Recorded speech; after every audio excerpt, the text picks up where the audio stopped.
Okay, so I wanted to record a quick video to show you guys how to format your bibliographies or your works cited page with reverse indentation, which is the professional format that you should expect to always use to format your sources that you're citing at the end of any paper or other website or anything else that you're making. So I'm going to share my screen to show you how to do it first in Microsoft Word and then in Google Docs. And if you're using another word processor, it should be a similar format to one of the others. So first I'll show you my Google Docs. So first of all, this is my Microsoft Word document. So I have two entries. They're in APA formatting with last name, first initial, date, title, and in this case it's a website, so then it has retrieved from and the website URL. In other cases, my author might not be a person, it might be an organization name, but remember it's never going to be like the website name, it's always the organization name. So I also have them in alphabetical order, that's good.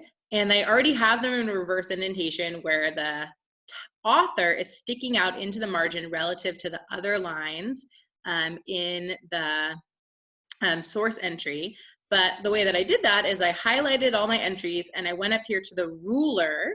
So if you can't see your ruler in Word, you can go to the View tab at the top. And in View, if you can't see the ruler, that ruler is unchecked. You can check it to make sure that you can see it. And then you can come down and play around with the ruler. So normally, there's like two different pieces, like a little hourglass shape on top of the ruler.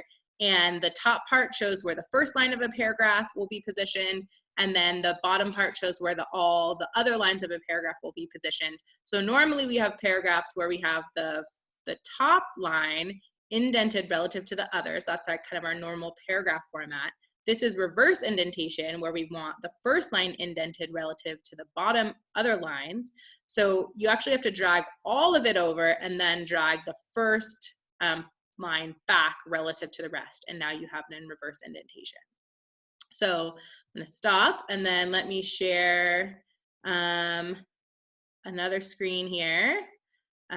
Okay, so now I'm going to show you in Google Docs.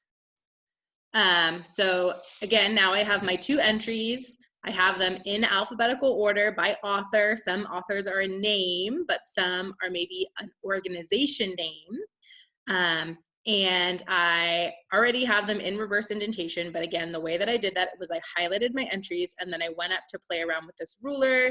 By default, it's shown in Google Docs. And again, we have a top piece here, which in this case is a line, and then a bottom triangle.